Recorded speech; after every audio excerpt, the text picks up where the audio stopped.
Hello and welcome everyone, this is Adil Rashid और आप देख रहे हैं फटाफट क्लासेस। मेरे दोस्तों, जैसे कि आप सभी जानते होंगे कि हमने जो लेक्चर सीरीज स्टार्ट किए हैं ये तमाम अग्निवीर के जो एस्पिरेंट्स हैं, SSC GD, CISF, CRPF, ITBP, BSF, जितने भी एस्पिरेंट्स हैं या जेकेएसबी के जो 10+2 लेवल के एस्पिरेंट्स हैं, जैसे स्टॉक एक्सटेंट वाइल्ड लाइफ के या वेटरनरी फार्मासिस्ट के एस्पिरेंट्स, उनके लिए बहुत ही ज़्यादा बेनिफिशियल रहने वाली है। तो चलिए हम स्टार्ट करते हैं।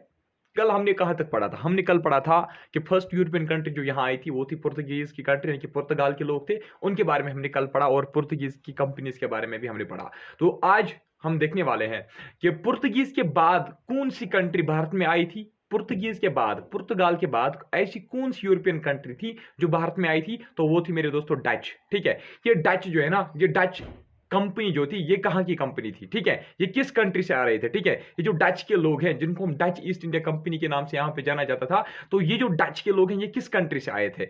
डच के लोग जो मेरे दोस्तों ये नीदरलैंड से आए थे। कहां से आए थे? नीदरलैंड, या हम कहेंगे हॉलैंड।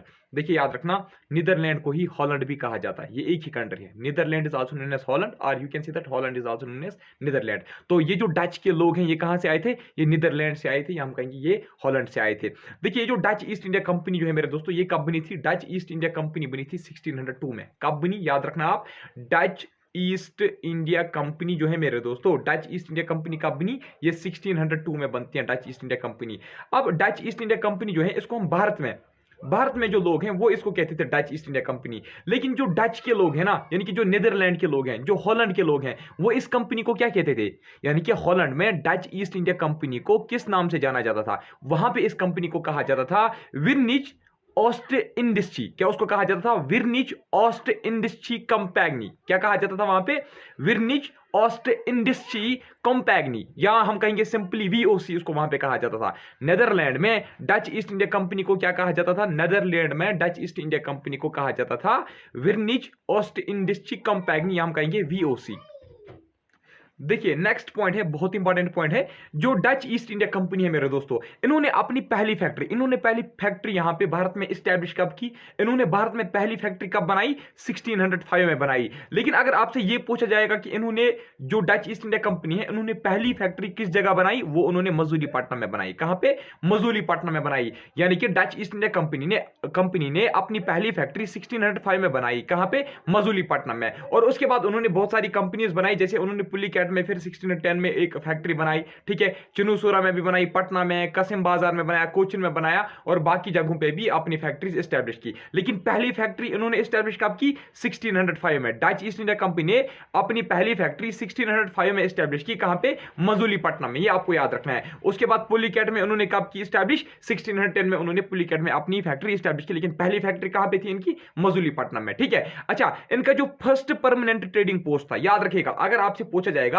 कि फर्स्ट परमानेंट ट्रेडिंग पोस्ट, यानी कि जहां से ये, जो इनका एक परमानेंट सेटलमेंट था, ठीक है, जो इनका परमानेंट ट्रेडिंग पोस्ट था, इनका पहला परमानेंट ट्रेडिंग पोस्ट जो है डच ईस्ट इंडिया कंपनी का पहला परमानेंट ट्रेडिंग पोस्ट कहां पे था? वो किस देश में था? वो भारत में नहीं था। याद रखिएगा, वो भारत में नहीं था, वो इंडोनेशिया में था। इंडोनेशिया में था। कहां पे? यानी कि डच ईस्ट इंडिया कंपनी की पहली परमानेंट ट्रेडिंग पोस्ट जो थी वो इंडोनेशिया में थी। कहां पे थी? इंडोनेशिया में थी। अच्छा, आप देख लीजिए नेक्स्ट पॉइंट है, Pulicat was their main centre in India.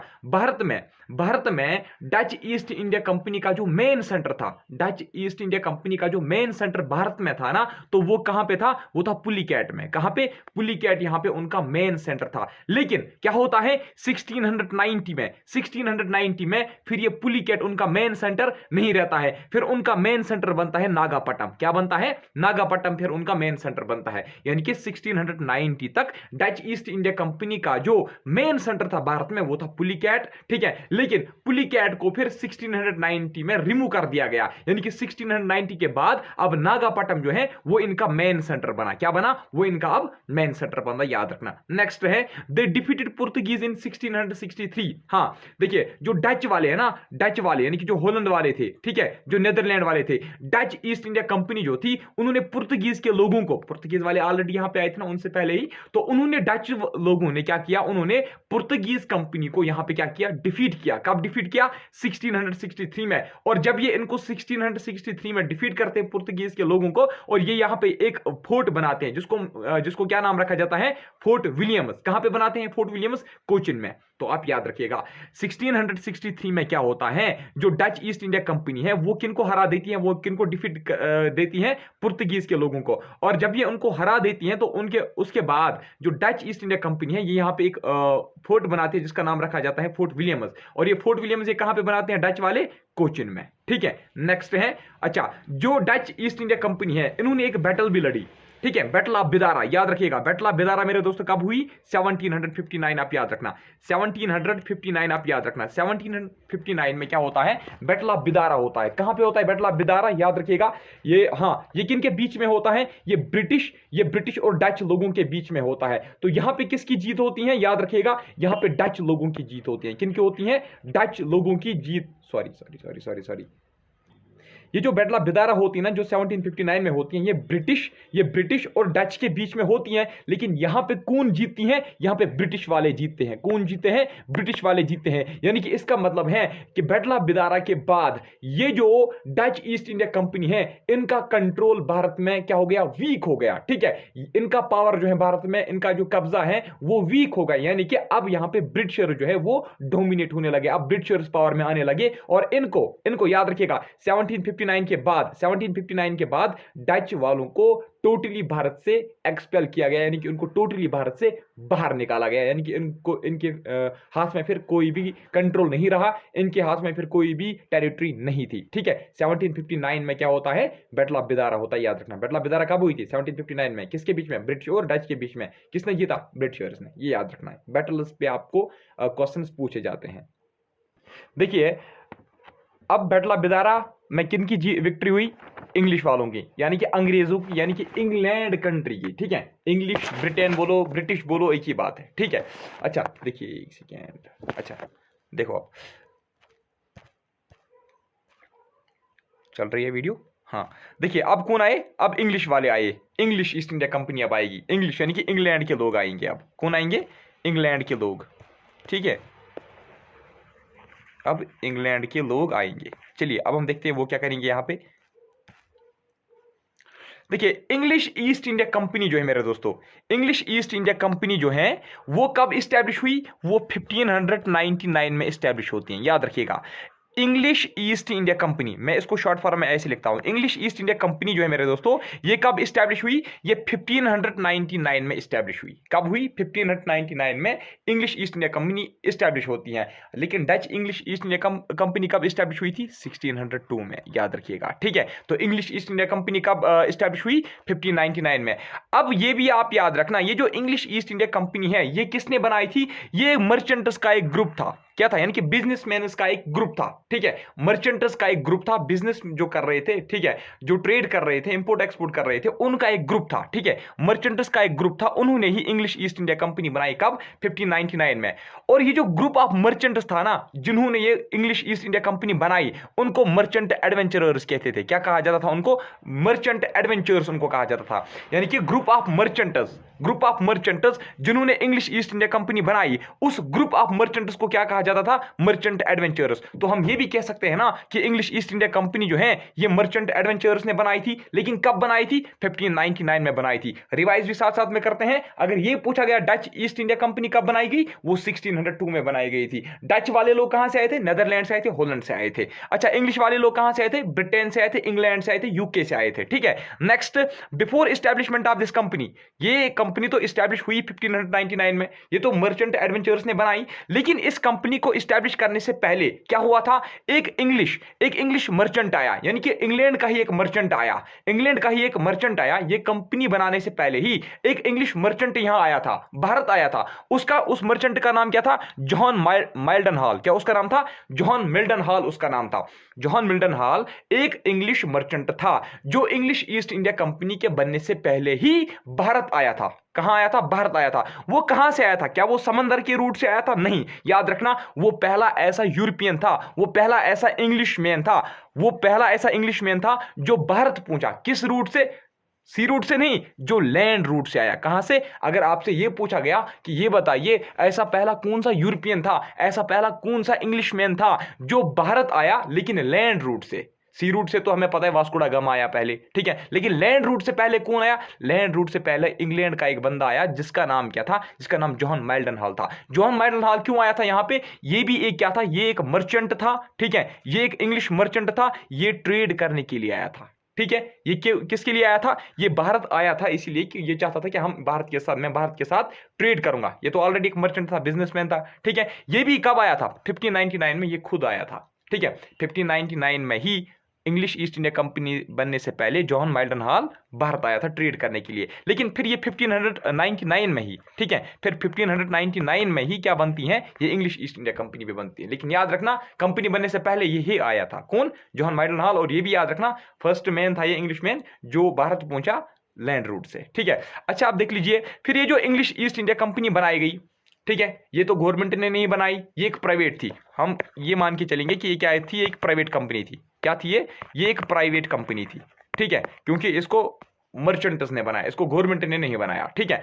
English East India company जो थी मेरे दोस्तों, इसको फिर रॉयल चार्टर मिला, ठीक है, यानी कि रॉयल ऑर्डर मिला, ठीक है, एक रॉयल ऑर्डर इनको मिला।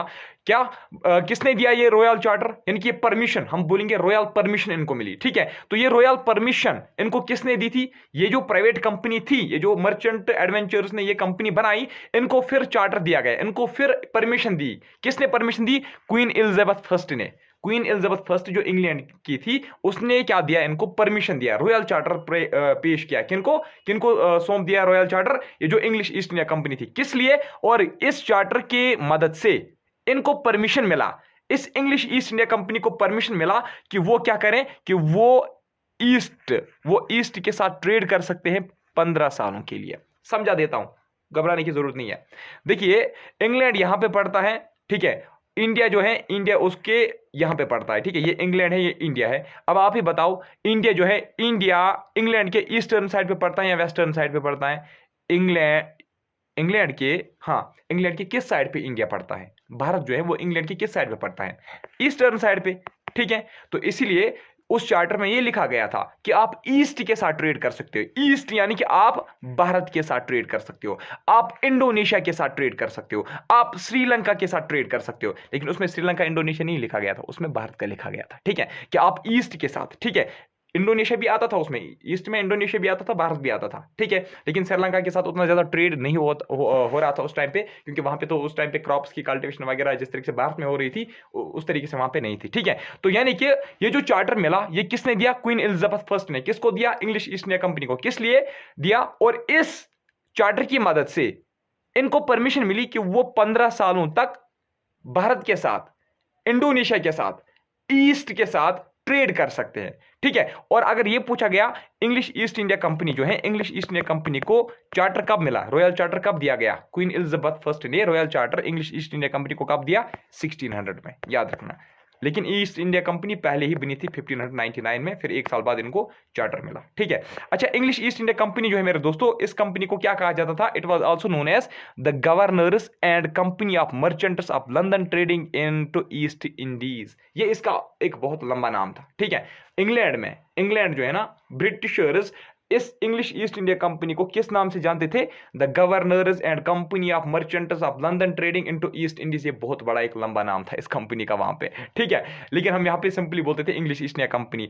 अब क्या होता है, देखिए, इंग्लिश में से ही एक आता है, ठीक है, इंग्लिश मैन एक, जिसका नाम होता है कैप्टन विलियम हाउकिनस। कैप्टन विलियम हाउकिनस, याद रखना, कैप्टन विलियम हाउकिनस भारत आया। हाँ, याद रखना, वो भारत में किस शिप से आया था? उस शिप का नाम था हेक्टर। क्या उसका नाम था? उस शिप का नाम था हेक्टर, याद रखना।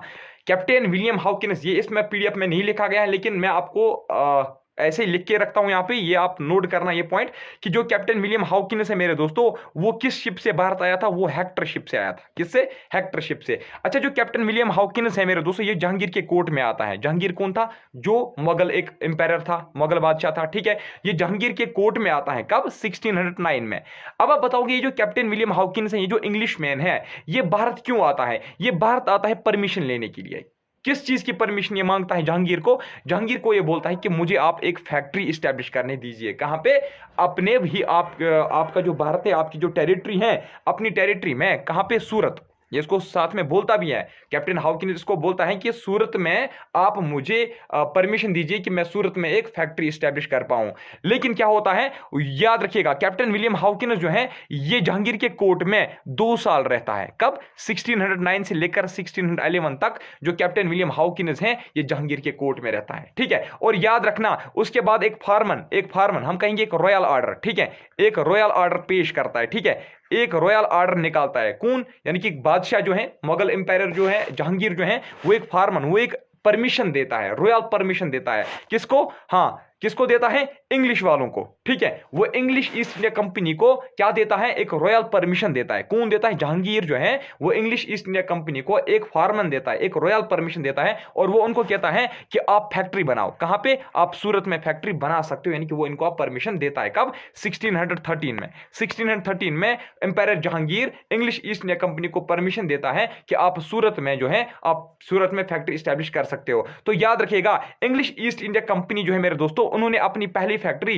भारत में कब स्टैब्लिश की? 1613 में। याद रखिएगा 1613 में इंग्लिश ईस्ट इंडिया कंपनी जो है वो भारत में अपनी पहली फैक्ट्री खोल देते हैं, ठीक है। कहां पे खोल देते हैं? सूरत, गुजरात में खोल देते हैं। कहां पे? शाबाश, कहां पे खोल देते हैं? सूरत, गुजरात में वो अपनी फैक्ट्री खोल देते हैं, ठीक है।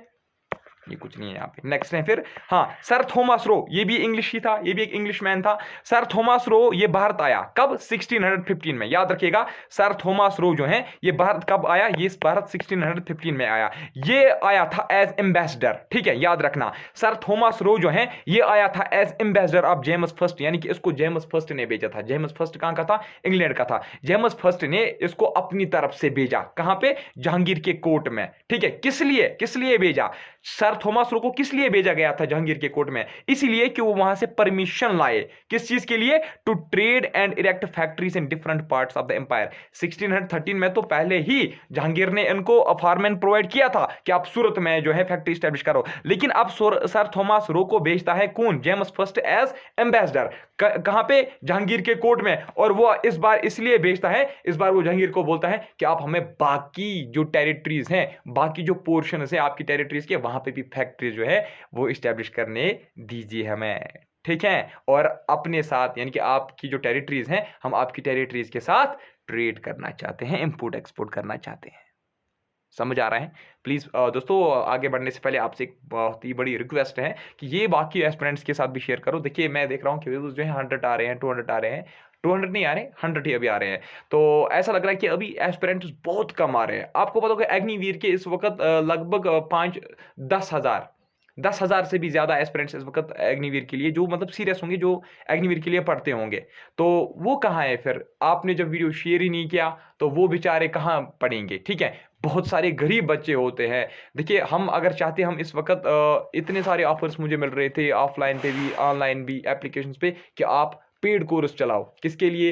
एसएससी के लिए, या जो अग्निवीर वाले हैं। लेकिन मैंने ये मुनासिब समझा कि कुछ गरीब होते हैं, वो एफर्ट फिर नहीं कर पाते, वहाँ पे 600-700 रुपीज़ फीस नहीं दे पाएंगे। तो मैंने सोचा कि मैं आपके लिए यूट्यूब पे ही लाऊंगा, ठीक है। बट प्लीज़, आपसे, आपकी भी एक रिस्पॉन्सिबिलिटी बनती है कि आप भी सपोर्ट कीजिए थोड़ा सा, ताकि हमें भी मोटिवेशन मिले। बाकी देखो, आप सब्सक्राइब करो या ना करो, आप कमेंट करो या ना करो, आप लाइक मत करो, आप डिसलाइक ही करो, ठीक है। मुझे उससे कुछ लेना देना नहीं, कसम से। मैं मतलब इस पे फोकस ही नहीं करता हूँ, ठीक है। लेकिन जब ज्यादा होते हैं ना स्टूडेंट, तो बहुत ज्यादा मजा आता है। मैं चाहता हूँ कि अगर मुझे घर में भी कोई आता है ना, कुछ स्टूडेंट आएंगे पढ़ने के लिए, तो मैं उनको भी पढ़ाता हूँ। मैं उनको भी बोलता हूँ कि आप अपने साथ बाकी फ्रेंड्स को भी लाओ, ताकि इंटरेस्टिंग बनता है क्लास। चलिए नेक्स्ट है क्या? शाबाश। और कमेंट में जरूर बताइएगा वीडियो कैसे आपको लग रहे हैं। देखिए, हाँ, 1616 में क्या होता है? Company established first factory in south इन मसूलीपट्टनम। हाँ, पहली फैक्ट्री, मैंने आपको अभी बोला, पहली फैक्ट्री जो है इंग्लिश ईस्ट इंडिया कंपनी सूरत में बना देती है। अब अगर आपसे ये पूछा गया, अब अगर आपसे ये पूछा गया कि साउथ इंडिया में इंग्लिश ईस्ट इंडिया कंपनी ने पहली फैक्ट्री कब लगाई, ठीक है। यहाँ ये फर्स्ट फैक्ट्री है, लेकिन ये साउथ है, ठीक है। साउथ इंडिया में पहली फैक्ट्री, ये कहाँ पे थी? ये वेस्ट इंडिया में थी, यहाँ हम कहेंगे नॉर्थ इंडिया में थी, ठीक है।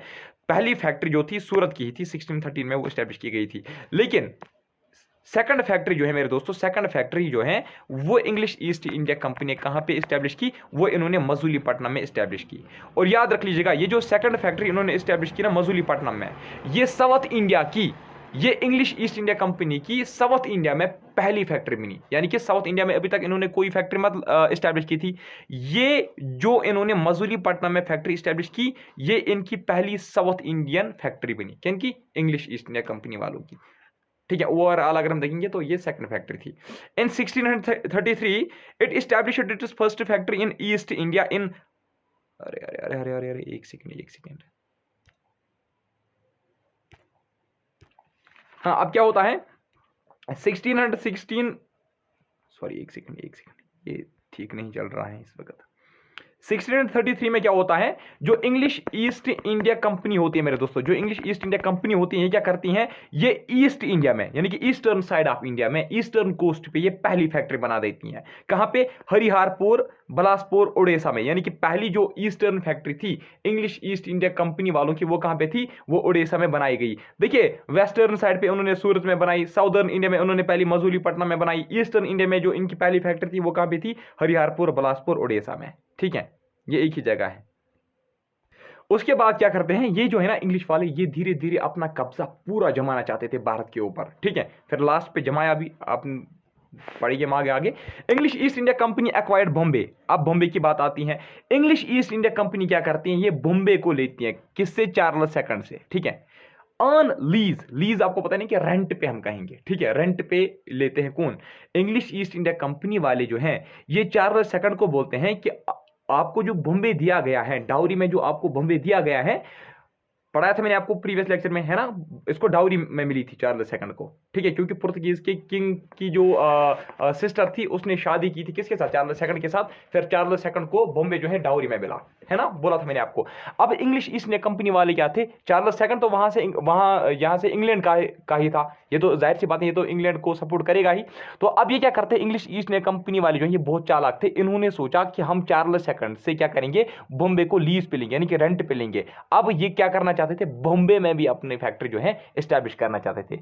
And here the Surat was replaced by Bombay as their headquarter on the western coast. देखिए, सूरत में इन्होंने पहली फैक्ट्री एस्टैब्लिश की थी ना, तो वहां सूरत में ही इनका हेडक्वार्टर रहा था। अगर आपसे कोई पूछेगा ना कि पहला headquarter English East India company का पहला हेडक्वार्टर कहां पे था, तो वो सूरत में ही था, वेस्टर्न कोस्ट पे, है ना, वेस्टर्न इंडिया में। Headquarter English East India company का पहला कौन सा हेडक्वार्टर था? वो था मेरे दोस्तों सूरत। लेकिन जब इन्होंने लीज पे लिया ना बॉम्बे को, फिर उन्होंने सूरत से हेडक्वार्टर हटाया और अब बॉम्बे को अपना हेडक्वार्टर बनाया। कहां पे? वेस्टर्न कोस्ट पे। ईस्टर्न कोस्ट पे तो आपको पता ही वहां पे उड़ीसा थी, है ना। साउदर्न कोस्ट पे तो आपको पता ही वहां पे मसूलीपट्टनम थी। ठीक, लेकिन सूरत को हेडक्वार्टर हटाया और अब किसको बनाया नया हेडक्वार्टर? बॉम्बे को। The company got the lease of Madras. अब मद्रास को भी लीज पे लिया, कब? 1639 में। 1639 में इन्होंने मद्रास को भी लीज पे लिया और वहां पे उन्होंने एक फोर्ट बनाया जिसका नाम रखा गया फोर्ट सेंट जॉर्ज। क्या रखा गया? फोर्ट सेंट जॉर्ज रखा गया इस फोर्ट का नाम। ठीक है, जब इन्होंने मद्रास को 1639 में, इंग्लिश ईस्ट इंडिया कंपनी ने जब 1639 में मद्रास को लीज पे लिया, तो वहां पे उन्होंने एक फोर्ट बनाया जिस फोर्ट का नाम रखा गया फोर्ट सेंट जॉर्ज। ठीक है, यानी कि ये फोर्ट सेंट जॉर्ज कहां पे बनाया गया? मद्रास में बनाया गया। ठीक है, और याद रखिएगा which acted as its headquarter on Coromandel coast. तो इसका मतलब है अब ईस्टर्न इंडिया पे भी, ईस्टर्न इंडिया में भी अब क्या हुआ, इन्होंने ईस्टर्न इंडिया में भी अपना हेडक्वार्टर चेंज किया। ठीक है, इन्होंने अब फोर्ट सेंट जॉर्ज को क्या रखा? फोर्ट सेंट जॉर्ज को ईस्टर्न इंडिया में अपना हेडक्वार्टर बनाया। ठीक है, ठीक है, समझ आया यहां तक। नेक्स्ट है, अब है जॉब चेरनोक। ये भी इंग्लिश मैन ही था। जॉब चेरनोक ने क्या किया, इसने एस्टैब्लिश की फैक्ट्री कहां पे? सुतानैती विलेज में। सुतानैती विलेज में इसने एक फैक्ट्री एस्टैब्लिश की। कब? 1690 में जॉब चेरनोक जो है ये सुतानैती विलेज में एक फैक्ट्री एस्टैब्लिश करता है। ठीक है, और ये क्या करता है, इसको जिम्मेदारी मिलता है 3 विलेज का। जिम्मेदारी यानी कि हम कहेंगे right to collect revenue, right to collect tax. ठीक है, यानी कि ये आप इसको 3 विलेजेस पे परमिशन दी गई कि आप इसका रेंट, आप इसका टैक्स वगैरह जो है आप कलेक्ट कर सकते हो। ठीक है, तो यानी कि जॉब चेरनोक ने 2 चीजें की। एक, इसने सुतानैती विलेज में अपनी फैक्ट्री एस्टैब्लिश की 1690 में, और इसको 3 विलेजेस का क्या मिला? जिम्मेदारी राइट मिला। ठीक है, जिम्मेदारी राइट मिला। कोई किस किस विलेज का? 3 विलेज कौन कौन से थे? सुतानैती, कलिकता और गोविंदपुर। ठीक है, तो अब इसने ये एक्वायर किए 1698 में। ठीक है। 1698 में 3 विलेज का जिम्मेदारी मिलता है किसको? जैप चेरनो को। किस किसका? सुतानीति, कलिकता और गोविंदपुर का। अब ये जो विलेजेस है ना, ये जो 3 विलेज थी, सुतानीति, कलिकता और Govindpur, with the passage of time ये 3 विलेजेस जो है ये एक सिटी में कन्वर्ट हो गई। ठीक है, अब ये एक सिटी बन गई। इस सिटी का नाम क्या पड़ा? इस सिटी का नाम पड़ा कलकत्ता। यानी कि सुतानीति, कलिकता, गोविंदपुर ये 3 विलेज जो है ये कन्वर्ट हो गई, ये ट्रांसफॉर्म हो गई एक सिटी में, जिस सिटी का नाम पड़ा कलकत्ता। आज भी बहुत फेमस सिटी है ये कलकत्ता। ठीक है। The factory at Sutanati was fortified in 1696। फिर 1696 में क्या होता है? जो सुतानीति में फैक्ट्री जैप चेरनो ने बनाई थी उसको फोर्टिफिकेशन की जाती है, यानी कि उसको बाहर से फेंसिंग दी जाती है। ठीक है।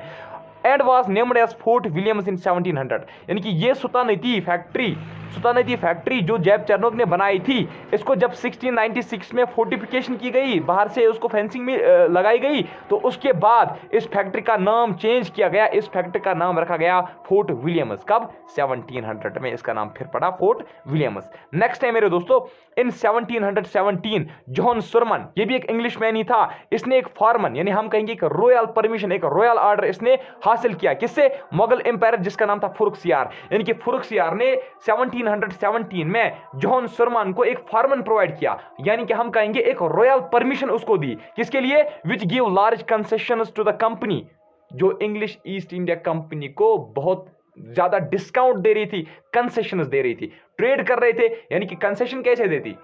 जो टैक्सेस इन पे लगाया जा रहा था, मान लीजिए अगर पहले 100 रुपीज का टैक्स इन पे लगाया जा रहा था, अब इनको सिर्फ 90 रुपीज से लगाया जाएगा, या हम कहेंगे 50 रुपीज से लगाया जाएगा। यानी कि इनको कंसेशंस ये देने लगे। यानी कि ये जो फॉरमन, ये जो रॉयल ऑर्डर, ये जो रॉयल परमिशन जॉन सुरमन को 1717 में फुरुखसियार ने दी, इस फॉरमन को कहा जाता है Magna Carta of English East India company. क्या कहा जाता है? Magna Carta of English East India company. तो Magna Carta of English East India company जो है ये किसको कहा जाता है? ये उस फॉरमन को कहा जाता है जो इनको 1717 में मिला। किसने दिया? मुगल एम्पायर फुरुखसियार ने दिया। This was all about English East India company. समझ आ रहा है? प्लीज पहले मुझे बताओ। यहाँ से अजान भी हो रही हैं, तो जल्दी इसको कंप्लीट करने की कोशिश करेंगे, नमाज का टाइम हुआ।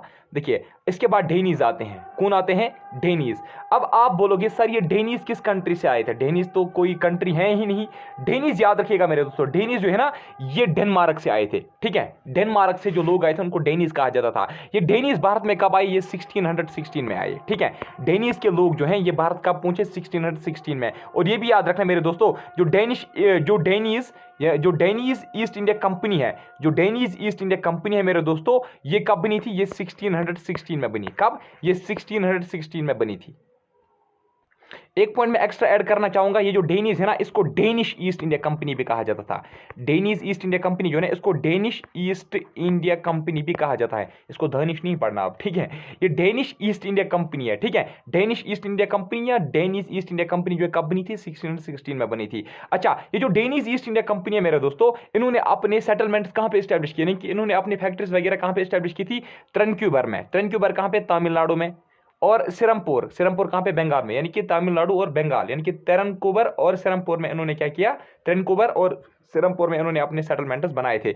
दे were forced to sell their settlements to British in 1854। हाँ, 1854 में इनको फोर्स किया गया, ठीक है। इनके ऊपर बहुत ज्यादा प्रेशर डाला गया, दबाव डाला गया, और इनको कहा गया कि आपके जितने भी सेटलमेंट्स है, जैसे कि त्रनक्यूबर में था, सिरमपुर में था, इनको कहा गया कि आप क्या करो? आप इनको सेल करो, ठीक है। आप इनको बेच दो। किनको? ब्रिटिशर्स को। यानी कि ब्रिटिशर्स ने उनको फोर्स किया और उनको पैसे देकर सेटलमेंट्स खरीद लिए, ठीक है। उसके बाद क्या है? हाँ, कब? 1854 में ये हुआ। तो इसके बाद क्या हुआ?